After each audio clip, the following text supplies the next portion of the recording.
Quand les nouvelles s'affolent, Métropole fait le point. Le point tous les matins à 8h, simultanément sur Radio et Télémétropole. Le point est une courtoisie de MSC Trading et la Banque nationale de crédit BNC. Madame, Monsieur, bonjour. Bienvenue à la rubrique Le Point de Radio et Télémétropole. Merci de l'intérêt, surtout de votre fidélité à cette rubrique. Ce matin, on va parler éducation et ça tombe bien dans la mesure où aujourd'hui, des bacheliers ou encore des candidats passent le bac. Et là, on va aujourd'hui parler de l'ouverture de cet important centre universitaire, l'Institut des hautes études en gouvernance. Voilà pourquoi nous accueillons sur le plateau aujourd'hui le professeur Saint-Elmy, Wilson Saint-Elmy, directeur exécutif, accompagné des dames Chantal Gia, membre du comité de direction, et Béatrice Sandoval, également membre du comité de direction. Je suis très content d'avoir cette opportunité de vous parler, mesdames, messieurs. D'abord, Chantal, bonjour, bienvenue. Chantal, oui, bonjour, bienvenue. Merci. Et Béatrice, bonjour. Merci. Et c'est de cette manière qu'on procède en Haïti, on dit toujours les femmes d'abord. Professeur, bonjour, bienvenue, merci d'accepter d'être avec nous à Métropole ce matin. Bonjour Wendell et bonjour à vos téléspectateurs et téléspectatrices. C'est un plaisir pour nous d'être ici. Alors, dites-nous, en quelques mots, comment présenter au public ce projet? Je vais laisser ma collègue Chantal y répondre, mais très rapidement, c'est un centre universitaire de type canadien, essentiellement avec un programme pédagogique canadien. Et ma collègue pourra élaborer davantage puisque c'est son domaine. Si c'est type canadien, comment l'adapter à la réalité haïtienne? En réalité, la grande idée du projet, c'est d'apporter l'université canadienne en Haïti, au lieu que les étudiants aient à se déplacer pour avoir une éducation de classe mondiale. Pour nous, il est beaucoup plus simple d'amener les professeurs ici, les experts ici. Donc, c'est le but de HEG, donc l'Institut des hautes études en gouvernance du Canada, de créer une éducation de classe mondiale, de classe internationale, ici même en Haïti. Et notre programme s'adapte à la réalité haïtienne. Et tous nos programmes ont pour but d'obtenir des diplômes qui sont reconnus partout sur la planète, donc des diplômes de classe mondiale. Pour ce faire, dans les premières années du bac, on a un programme préparatoire de 2 ans pour amener à un niveau vraiment international pour que les étudiants puissent, par la suite, étudier dans toutes les grandes universités, travailler pour les organisations internationales, ici même en Haïti, qu'ils aient la liberté et le calibre international qu'on reconnaît. Et donc vous avez dit 2 ans. Pour le bac, pour le diplôme de premier cycle, nous offrons 2 années préparatoires. On s'inspire du modèle québécois où, après les études secondaires, nous faisons 2 études de niveau collégial, ce qu'on appelle le cégep. Nous reproduisons ce système ici. Donc, avant le diplôme de premier cycle, les étudiants vont faire 2 années préparatoires et par la suite vont faire un diplôme de premier cycle de 3 ans. Et les professeurs seront tous canadiens? Nos professeurs ne seront pas tous canadiens. Non. Je vous pose la question. Non, non. Des experts de calibre international. Notre organisation est une organisation qui croit beaucoup en l'ouverture et à l'inclusion. Donc, nos professeurs viendront de partout sur la planète. Ce seront les meilleurs dans les domaines et tous ceux qui ont à cœur Haïti et qui vont venir ici pour faire une différence, pour créer les gouvernants de demain. Donc, puisque vous parlez d'étudiants arrivés en fin de cycle classique, ceci dit, les écoliers ou encore les élèves qui passent le bac actuellement sont tous concernés par l'ouverture de ce centre. Absolument. C'est une de la clientèle, c'est une partie de la clientèle primaire visée par l'école, par l'Institut. Vous avez 3 catégories majeures de clientèle visée. La première, ce sont les cohortes des classes terminales, effectivement. Et comme ma collègue vient de l'expliquer, pour entrer chez nous, en première année universitaire, ces étudiants et étudiantes doivent passer 2 ans chez nous en classe préparatoire Ils ont le choix, après les 2 ans, soit d'aller à l'extérieur ou de rester chez nous, ou d'aller dans une autre université. Par contre, le but, c'est qu'au terme de ces 2 années après les études secondaires, on les mette au niveau international, au niveau du Québec, pour ne pas répéter ma collègue. La deuxième catégorie de clientèle, ce sont les diplômés universitaires qui sont intéressés à faire une maîtrise, que ce soit en droit, que ce soit en management, que ce soit en gouvernance publique. Dans toutes les disciplines qui seront enseignées par l'école, on aura un programme de 2e cycle pour les licenciés universitaires issus du système d'enseignement universitaire haïtien. La 3e catégorie de clientèle, ce sont les professionnels qui sont sur le marché du travail et qui voudraient suivre des cours de perfectionnement et de formation intensive. Il y aura des formations courtes. Par exemple, on offrira un programme de mini-MBA. Au lieu de passer 2 ans pour faire un programme de MBA, les gens auront la chance de passer 7 semaines de formation. On leur donne les fondements même du programme de MBA. À la fin de ce premier cursus. Donc ça, c'est pour les professionnels déjà. C'est pour les professionnels. Et 3e catégorie, ce sont les entrepreneurs. On va supposer que vous n'avez pas la chance de faire des études universitaires, mais ça fait 10-12 ans que vous gérez votre propre entreprise. Vous avez besoin de maîtriser les fondements de la gestion d'entreprise. Vous venez chez nous parce que ces gens-là ont une expérience pratique, ils ont l'expérience de la vie, l'expérience de l'entreprise. On peut les aider à aller plus loin. Grosso modo, ce sont ces 4 catégories de clientèle. Donc vous avez dit en 7 semaines. En 7 semaines, il y a des programmes d'1 semaine, il y a des programmes de 3 jours, il y a des cours de 3 jours. C'est ce que nous appelons des programmes courts qui permettent à des cliniciens de la gestion, de l'administration publique, du journalisme, des entreprises de presse, des entreprises culturelles, des promoteurs, etc., de venir suivre une formation de pointe très rapide et dont les éléments, les acquis vont être mobilisés tout de suite au retour à leur travail. Alors, avant de passer au studio, nous parlions tantôt de l'offre qui est toujours supérieure à la demande, ce qui pose problème en Haïti. Là, je suppose qu'ils doivent être légion à nous suivre avec une attention soutenue. Maintenant, ceux qui nous regardent ou qui nous entendent ou qui nous écoutent, ils font quoi? S'ils veulent avoir des informations pertinentes, qu'est-ce qu'ils font? Qu'est-ce qu'ils doivent faire? À l'Institut des Je suppose qu'on a un site Internet. Oui, bien sûr. L'idée des hautes études en gouvernance Canada, c'est vraiment d'arriver à un niveau international.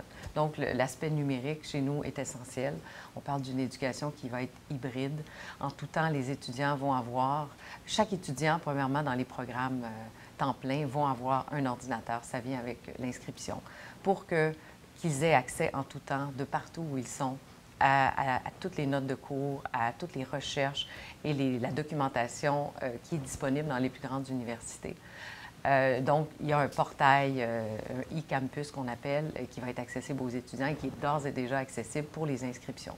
Les inscriptions sont ouvertes depuis vendredi dernier, le jour de la conférence de presse officielle. Donc, en ce moment, à hegcanada.org, les gens peuvent trouver tous les compléments d'information et déjà s'inscrire, envoyer tous les documents pertinents et pouvoir participer au concours de sélection. Parce qu'on a 300 places par école. Donc, 3 écoles. HEG, c'est 3 écoles. Une école de gestion management, une école de droit et une école d'administration publique. Très bien. Et l'Institut des hautes études en gouvernance fonctionne déjà, existe déjà au Canada. Et là, ce sera la reproduction de l'Institut en Haïti. Je vais laisser mon collègue. Oui, le programme, il y a d'autres organisations qui font la même chose à l'extérieur du Canada. Nous sommes un institut qui va opérer essentiellement dans la région caribéenne. La stratégie de déplacer les professeurs canadiens et autres de par le monde pour venir à Port-au-Prince part d'un constat. Le constat, c'est qu'il n'y a pas vraiment de grandes écoles de classe mondiale dans la région caribéenne. Il y a l'Université West Indies qui fait un travail intéressant. Vous avez l'Université de Porto Rico aussi, mais une grande école dont le mandat est de former les gouvernants, qu'il s'agisse des gouvernants économiques, culturels, sociaux, politiques également, il n'y en a pas. Alors qu'en Europe, dans les petits pays, on en trouve pas mal. On a besoin de capital humain très bien formé pour pouvoir faire décoller l'économie, faire décoller les pays, etc. C'est dans cette optique que nous avons lancé cette initiative.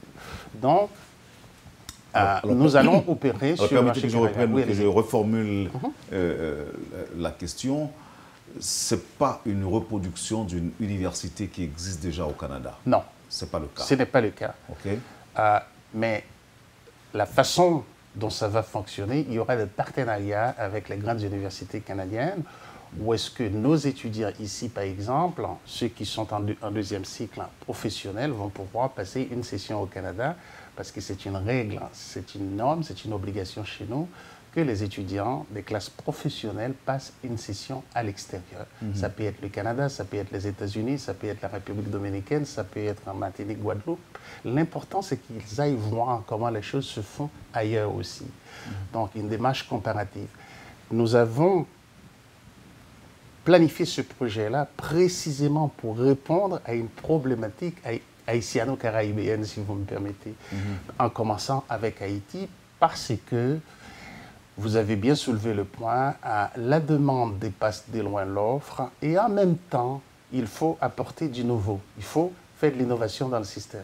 Nous apportons ces deux éléments, une offre complémentaire et distinctive, mais en même temps, au niveau qualitatif, nous voulons atteindre à les mêmes normes que l'on a au Canada et ailleurs dans le monde. Quel sera l'apport du gouvernement haïtien, excusez-moi, de l'État haïtien? Ce que nous demandons à l'État haïtien, c'est un environnement où est-ce que les professeurs peuvent venir ici enseigner, faire leur travail. L'Institut, c'est une institution privée, ce n'est pas une institution publique. L'État haïtien doit tout simplement nous donner l'opportunité de travailler et l'environnement sécuritaire qu'il faut pour que les gens ne nous trouvent pas de prétexte pour ne pas venir ici, ce qui n'est pas le cas au moment où je vous parle. On a plus d'une centaine de professeurs qui sont prêts à prendre un billet d'avion et venir enseigner ici à partir du 4 septembre, dans la mesure où la demande le justifie. D'où l'importance pour nous de répéter le message. Ce projet est viable dans la mesure où il est approprié par les acteurs locaux. Nous avons une offre qui est solide. Maintenant, la demande est là, on sait qu'elle est là. Est-ce qu'elle sera au rendez-vous? C'est le point d'interrogation auquel nous allons répondre à la fin du mois d'août. Pour le moment, les inscriptions, les demandes d'admission sont ouvertes. Et quel que soit l'endroit où vous vous trouviez sur le territoire de la République d'Haïti, vous pouvez soumettre une demande d'admission sans quitter de chez vous. Même avec un téléphone cellulaire, vous êtes capable d'aller sur les sites et soumettre votre demande d'admission. On va peut-être parler des modalités, je suppose qu'il doit y en avoir. Par exemple, frais d'inscription et autres. C'est vrai qu'on peut monter qu'on peut à travers un clic s'inscrire, mais je suppose aussi qu'il doit y avoir d'autres exigences. On verra tout cela après la pause. Excellent. Vous suivez, madame, monsieur, la rubrique Le Point de Radio et Télémétropole. On parle de l'Institut des hautes études en gouvernance avec nos invités ce matin, Chantal Giard, Béatrice Sandoval et le professeur Wilson Saint-Elmy. On vous revient tout de suite après la pause. Le Point est une courtoisie de MSC Trading et la Banque nationale de crédit BNC. Merci, madame, monsieur, de votre patience et de l'intérêt. Avec nous, Wilson Saint-Elmy, Béatrice Sandoval et Chantal Giard pour parler de l'Institut des hautes études en gouvernance qui ouvrira pratiquement ses portes en septembre prochain, professeur? Le 4 septembre, le 4 septembre. Si tout allait bien. Si tout allait bien ou si tout va bien. Alors dites-nous, professeur, après les 2 années préparatoires, qu'est-ce qui va se passer? Il y a 2 sorties possibles. La première sortie, c'est que l'étudiant ne continue pas et à ce moment, ces 2 années seront sanctionnées par un diplôme d'études postsecondaires qui sera l'équivalent du diplôme d'études collégiales du Québec. Si l'étudiant décide de poursuivre, il va poursuivre, mais il passera des tests. S'il va en management, par exemple, il va passer les GMAT. Les GMAT, c'est Graduate Management Admission Test. Avec ces tests en main, l'étudiant peut entrer dans n'importe quelle grande école, évidemment, dépendamment de la moyenne qu'il va obtenir. Mais l'important, c'est qu'avec un tel test, au terme de la 2e année, il peut aller n'importe où dans le monde, il va pouvoir entrer dans une université. Je vous prends un exemple très simple, très rapidement. Dans les grandes écoles américaines, à Harvard par exemple, on demande 720 points sur 750 maximum pour entrer. Par contre, il y a d'autres universités qui acceptent les 600 points. Donc, une fois que l'étudiant aura passé ses tests, il a un passeport pour le monde. Tout comme ça lui permet de continuer de poursuivre chez nous. Deuxième chose qui pourrait arriver, c'est que cet étudiant retourne sur le marché du travail et à ce titre-là, il aura un diplôme qui lui permet de performer parce que les formations seront faites en conséquence. Voilà.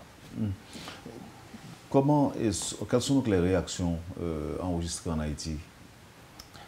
À date, les réactions sont très positives parce qu'il y a une demande. On connaît l'engouement du peuple haïtien et des parents haïtiens pour une bonne éducation. J'ai été formé au secondaire ici. Je connais un peu le pays. Que d'avoir l'opportunité d'offrir une éducation de première qualité et de qualité internationale aux jeunes du pays, je crois que les parents, naturellement, vont porter vers cela. Maintenant, il y a une question de coût. Nous avons étudié cela aussi. De telle sorte que les coûts chez nous seront, de toute évidence, moindres que de payer un billet d'avion, par exemple, pour aller étudier dans un autre pays, ne serait-ce qu'en République dominicaine. Nous avons tenu compte de tout cela. De telle sorte qu'une session chez nous, avec des professeurs qui viennent d'ailleurs, qui sont les meilleurs, parmi les meilleurs dans leur domaine, vous avez une session qui coûte moins de 2 000 $ avec tous les frais, avec le matériel pédagogique, et avec un laptop, tablette inclus dans ce prix-là. De telle sorte qu'on arrive à peu près à la même chose que certaines universités qui sont déjà sur les terrains ici. Vous comprenez? Donc on a tenu compte des facteurs et du pouvoir économique de la population. Ce qui est important, c'est donner l'accès au plus grand nombre possible à une formation universitaire de qualité. C'est ça le but. Pas de bourse en vue? Oui, oui. Il y aura des bourses en vue. Pour pouvoir donner ces bourses, ça nous prend une taille critique. Parce que l'université ne peut pas donner de bourse avec ses 10 premiers étudiants. Il nous faut nous installer d'abord. C'est sûr et certain, un étudiant qui aura passé son test d'admission avec une moyenne relativement élevée et qui n'a pas les moyens d'accéder à l'école, on va s'arranger pour lui donner accès à l'école. Parce que ce n'est pas une question nécessairement d'argent, c'est une question d'accessibilité aussi. Mais cette accessibilité doit être financée par des inscriptions payantes. S'il n'y a pas suffisamment d'inscriptions payantes, voudra-t-on donner des bourses, on ne pourra pas le faire. Parlez-nous du choix que vous avez fait de l'hôtel El Rancho pour vous installer. Accessibilité, question de sécurité également, question d'infrastructure, parce qu'il nous faut des infrastructures, parce que nous allons avoir une composante en informatique et numérique très poussée. Et nous avons fait une étude, nous pouvons très facilement dire que El Rancho nous offre l'environnement, non seulement pour le corps professoral, mais pour aussi l'infrastructure technologique et l'accessibilité du complexe El Rancho. Tout ça, on en a tenu compte. C'est sûr et certain, si la demande est là, nous avons une capacité ailleurs. Mais pour le moment, nous croyons sincèrement que le site El Rancho correspond très bien à la vision que nous avons dans ce projet-là. Vous espérez combien d'étudiants? Vous avez dit 300 par école? Oui. 300 par école? Il y a 3 écoles, l'école de droit canadien et anglo-américain, l'école de gouvernance publique et l'école de management. On prévoit, on a une capacité de 300 étudiants par école. Donc, ce qui nous amène justement à 900 étudiants. À 900 étudiants, pour la première année. Pour la première année. Évidemment, il y aura une session d'hiver qui va s'ouvrir parce que les concours d'entrée se font 3 fois par année. Été, fin été, hiver, printemps et automne. Parlez-nous des obstacles que vous avez dû, j'imagine, contourner. Il y en a eu. Ça nous a pris énormément de temps pour accéder aux informations techniques du gouvernement. Ça, c'est une chose qui devrait être améliorée parce que quand on est de l'extérieur, on sollicite des formulaires pour soumettre à une demande d'accréditation. C'est très difficile. Il a fallu payer un billet d'avion, envoyer quelqu'un sur place, ramasser les documents, alors que dans la plupart des grands pays, on va sur les sites gouvernementaux, on obtient ces informations. Ça, c'est un obstacle qui a été compensé par la rapidité avec laquelle l'autorisation de fonctionner a été délivrée. Sur ce plan-là, la fonctionnaire, je ne veux pas nommer des noms, qui s'est penchée sur l'étude de notre dossier, a fait un travail impeccable. C'est que dit qu'Haïti peut produire aussi des gens très compétents. Donc, nous étions terriblement, en tout cas agréablement surpris de voir qu'elle a pris le projet, qu'elle l'a piloté et elle a respecté les échéances. C'est ce qui nous a permis d'anticiper une ouverture pour maintenant. OK. Il y a le coût qui sera moindre par rapport à l'offre sur le marché déjà. Il y a la qualité, vous avez parlé de la qualité de l'éducation, du niveau notamment, des cours qui vont être dispensés. Les professeurs qui sont parmi les meilleurs pour vous reprendre. En plus de ça, est-ce qu'il y a d'autres choses qui vous diffèrent des autres, qui vous distinguent des autres? Oui, il y a plusieurs éléments qui nous distinguent. Nos étudiants vont avoir accès au même matériel pédagogique qu'un étudiant, par exemple, qui est inscrit en management à Harvard ou à Columbia ou au HEC à Montréal. C'est le même matériel de base. Ce qui va être différent, c'est l'environnement d'enseignement et les particularités du prof qui donne les cours. Mais nous partons avec la même matière première. Une autre chose qui est importante aussi, nous amenons ici une nouvelle pédagogie. Et quelle est cette pédagogie? Des traditions en Haïti, ce sont les professeurs qui travaillent beaucoup parce que c'est des cours magistraux. Nous apportons la méthode des cas ici. Dans la pédagogie par étude des cas, c'est l'étudiant qui travaille. Mais l'étudiant, quand il arrive en classe, il ne vient pas en classe pour écrire. Il vient en classe pour participer. Donc le rôle du professeur, le rôle de l'enseignant change. Au lieu de centrer la formation sur l'enseignant lui-même, la formation, elle est centrée sur l'apprenant, c'est-à-dire sur l'étudiant. Le prof devient un animateur de groupe parce que dans la pédagogie nord-américaine des grandes écoles, c'est ça qui fait leur succès. Une fois que l'étudiant aura été très bien entraîné à l'école sur des cas réels, et bien rendu sur le marché du travail, ces étudiants performent terriblement bien.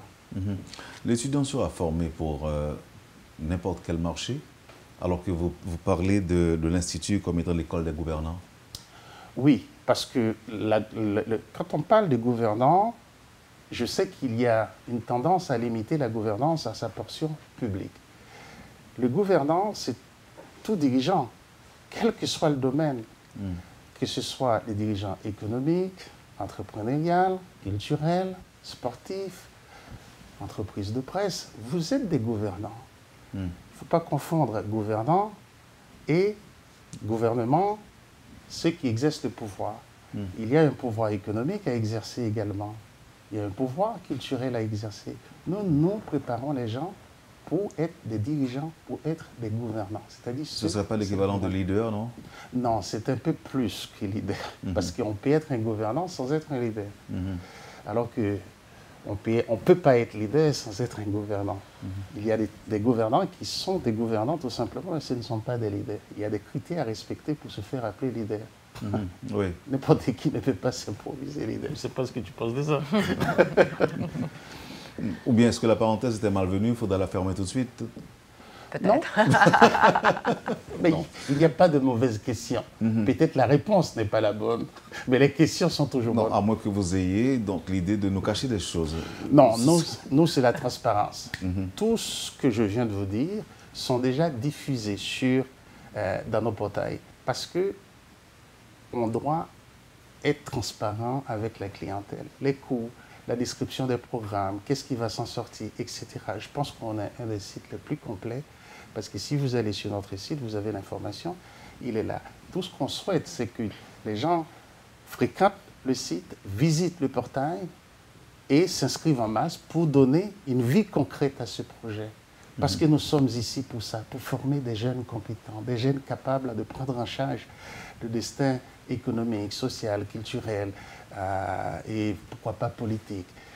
Par contre, nous ne sommes pas ici pour passer des leçons. Nous sommes ici pour travailler avec tous les acteurs qui partagent notre vision d'une éducation performante, qualitative, accessible, abordable, porteuse d'avenir, capable de nous insérer ici, ailleurs et là-bas, avec des compétences reconnues. C'est ça qu'on veut. Et tous ceux qui peuvent contribuer à cette tâche-là, ils sont bienvenus chez nous. Nous avons un portail, le même portail qu'on utilise au Canada. S'il y a des gens ici, des universités, qui veulent accéder à ces genres de technologies, nous sommes capables de les aider aussi. Alors, ce que les gens doivent retenir, si ce n'est pas le cas, vous me le direz, des professionnels peuvent s'inscrire dès aujourd'hui. Absolument. Des étudiants, des universitaires peuvent également s'inscrire dès aujourd'hui. Vous avez parfaitement raison. Par contre, les candidats, ceux qui passent le bac, est-ce qu'ils peuvent le faire aussi en dépit du fait qu'ils ne se soient pas encore, qu'ils ne soient pas encore terminés avec les épreuves du bac? Oui. Est-ce qu'ils peuvent le faire aussi? Ils peuvent le faire parce en attendant la proclamation des résultats, parce que sinon vous n'allez pas les recevoir, s'ils ne passent pas, ou s'ils ne réussissent pas. S'ils ne réussissent pas, c'est pour cette raison que nous allons organiser les concours d'entrée le plus tard possible pour leur donner une chance. Oui, mais en attendant, ils peuvent soumettre leur demande d'admission. Les examens, c'est seulement une semaine, c'est pendant 3 ou 4 jours, si je ne me trompe pas. Donc, tout de suite après, ils peuvent se manifester. Tout à fait. Tout à fait. Ce que je dois vous dire, que je dois clarifier, l'admission n'est pas automatique chez nous. N'est pas automatique. Exactement. C'est ce que vous n'avez pas dit tantôt. Voilà. Il y a un concours d'entrée. Donc, pour avoir 300 étudiants acceptés, il faut peut-être 500-600 admis au concours, parce que c'est ça le principe des grandes écoles, il nous faut un concours d'entrée. Sinon, vous ne pouvez pas négocier avec vos partenaires internationaux. C'est ça. Et on entend par concours une activité qui permettra d'inscrire les meilleurs. Exactement. C'est un processus de sélection par voie de concours. Donc, la démarche, c'est qu'on soumet les documents d'admission au concours, ce n'est pas une admission à l'école. Si tous les documents sont conformes, ça coûte 95 piastres. On administre les concours quelque part à la fin du mois d'août. Et ceux qui auront réussi le concours entreront en septembre. En septembre. Donc là, c'est valable, comme je l'ai dit tantôt, il faut qu'on insiste là-dessus. C'est valable pour les professionnels, les universitaires et les candidats actuels. Exactement. Bon, maintenant, l'information est passée, elle est connue. Le centre ouvrira ses portes inévitablement en septembre. Toutes les dispositions sont en cours, sont déjà prises à cette fin. On peut seulement consulter le site web de l'Institut pour pouvoir s'inscrire. Et d'ici septembre, les premiers cours vont être dispensés. C'est exact. Mais vous avez dit quelque chose. Les inscriptions se font à la fin de chaque semestre? Oui. On aura 3 périodes, 4 périodes par année, selon la demande. Donc, on aura une entrée à l'automne, en hiver, au printemps et en été. La session d'été, elle va s'aligner sur la session académique du Québec. Donc, notre calendrier s'aligne sur les calendriers québécois. On commence à la même date, la semaine des lectures tombe à la même date, les examens tombent à la même date et les périodes d'inscription et de demande d'admission sont à la même période. Autant dire que l'université sera canadienne. Absolument. Mais en Haïti. En Haïti. Vous avez parfaitement raison, vous avez bien résumé, c'est ce que ma collègue a expliqué tout à l'heure. Peut-être elle peut reprendre cette explication. C'est que c'est une université canadienne qui dispense de la formation à partir d'Haïti et qui le fera également en République dominicaine.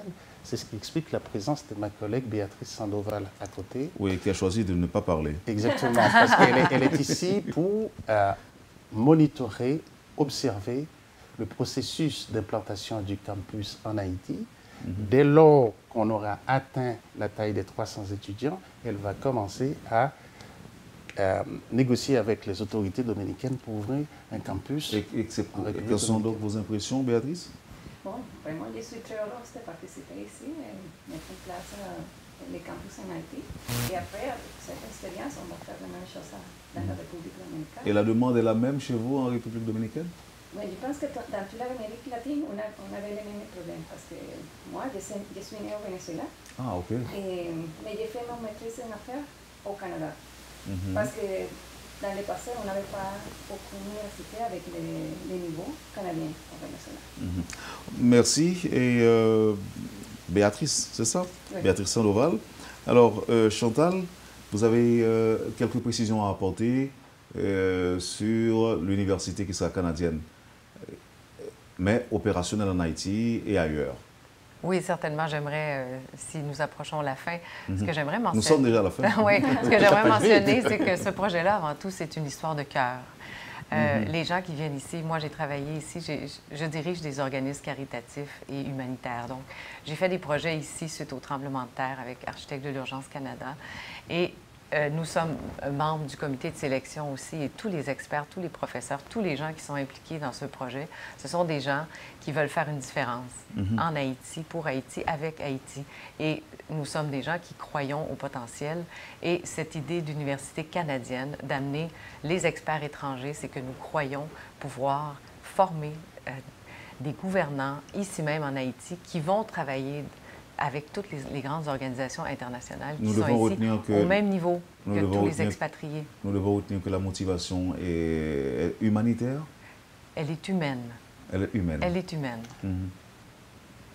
Merci pour la précision. Et pourquoi vous avez fait cette précision? Je fais cette précision-là parce qu'on a parlé tout à l'heure des programmes de bourse, etc. Dès que le programme est lancé et fonctionnel, moi j'ai parlé d'humanitaire parce que tout simplement, l'idée a vu le jour après le tremblement de terre. C'est ce que vous avez dit. Oui, c'est mon expérience personnelle. Je suis venue, j'ai découvert Haïti suite au tremblement de terre dans le cadre de projets de renforcement de capacité ici, des fonctionnaires d'État haïtiens suite au tremblement de terre. Mon point, c'est vraiment de dire que nous sommes ici pour faire une différence réelle parce que nous croyons en Haïti, nous croyons aux gouvernants haïtiens et l'idée de base, elle est humaine. Et c'était le message que je voulais passer. Nous voyons des situations qui sont inadmissibles. Nous voulons que les étudiants haïtiens puissent demeurer dans leur pays et accéder à une éducation de classe mondiale ici même, sans avoir à se déplacer. Nous sommes ici pour rester. Nous sommes ici, c'est un projet qui va prendre toute son expansion et nous avons choisi de le démarrer en Haïti pour faire son expansion internationale par la suite dans les Caraïbes et l'Amérique latine. Professeur Setelmi, est-ce que vous pensez aux jeunes de la province aussi? C'est précisément, je suis un provincial, c'est précisément à ces jeunes-là que nous avons pensé, question de transport, etc., qu'on s'est dit, il faut mettre toute l'infrastructure, de nouvelles technologies de l'information à la disposition de ces jeunes. Au moment où je vous parle, un jeune qui habite quelque part sur l'île de la Gonâve, à l'autre bout où est-ce qu'il n'y a pas d'électricité, pourvu qu'il ait un téléphone cellulaire, il a aussi droit à cette école-là, il peut s'y inscrire. Il peut s'y inscrire à distance, au lieu de descendre à Port-au-Prince. Toutes les démarches se font à partir de la maison. Une fois qu'on a une réponse pertinente qui exige qu'on entre en ville, là, on viendra en ville pour suivre sa formation. Donc, on y a pensé. Et en même temps, très rapidement, tous nos étudiants des classes, des programmes professionnels, ceux qui n'entrent pas chez nous avec un sponsor, c'est-à-dire ce n'est pas un employeur qui les sponsorise pour venir chez nous. Ils vont sortir, mais ils doivent avoir un projet. Un projet, soit un mandat à l'extérieur, quand ils partent d'ici, ils prennent un mandat d'une entreprise d'ici pour trouver un fournisseur à l'extérieur, là où est-ce qu'il va faire son stage, ou quand il est à l'extérieur, il trouve un fournisseur du pays d'accueil qui lui donne un mandat pour retourner chez lui. Autrement dit, la dimension sociétale est très importante pour nous. On ne donne pas un diplôme à un jeune et le laisser partir sans savoir qu'est-ce qu'il va faire avec ses diplômes. La valeur même d'un diplôme réside dans sa rentabilité socio-économique. C'est-à-dire, si j'ai passé 4 ans d'études, quand je sors, je viens de faire un investissement monumental, économique, psychologique, affectif, etc. Et ça ne me donne rien. Nous ne sommes pas dans ces registres-là. La force des HEG Canada sera aussi d'accompagner les étudiants à partir en affaires, des micro-entreprises. Nous avons un réseau international que nous allons mobiliser pour que nos étudiants soit partent avec un mandat concret d'une entreprise d'ici, lorsqu'ils vont aller faire leur stage à l'extérieur, ou avec la mission d'obtenir un fournisseur. Il y a plein de produits, il y a plein d'entreprises qui voudraient s'installer en Haïti. Mais ils ont peur parce qu'ils n'ont pas les bons contacts, parce qu'ils ne savent pas qu'il y a un marché dans ce pays-là. Mais nos étudiants seront de véritables ambassadeurs pour leur région, pour leur quartier, etc. Si on peut former des jeunes entrepreneurs, ce sera formidable, tant pour eux que pour nous, que pour la région. On est en négociation avec un sponsor canadien pour ouvrir ici une chaire d'entrepreneurship qui sera financée par quelqu'un de l'extérieur pour accompagner les jeunes à monter des projets. Une fois qu'ils terminent leurs études chez nous, les accompagner tout au long de la session, tout au long du cursus, pour qu'à la sortie, ils ont un projet d'entreprise, aussi petit soit-il. Bon, eh bien, professeur, merci. Professeur Wilson Setelmi, merci infiniment. Béatrice et Chantal, merci d'avoir accepté de passer à cette rubrique, Le Point. Je vous souhaite bonne chance, je vous souhaite du succès. Merci de nous avoir reçus, Wendell. Et puis, nous invitons tous les téléspectateurs et les téléspectatrices des métropoles à visiter notre site web, hegcanada.org. Et nous invitons aussi la clientèle à adopter ce projet-là et à le faire sien, quoi. Jusque-là, il n'y a pas de téléphone disponible, pas encore, non?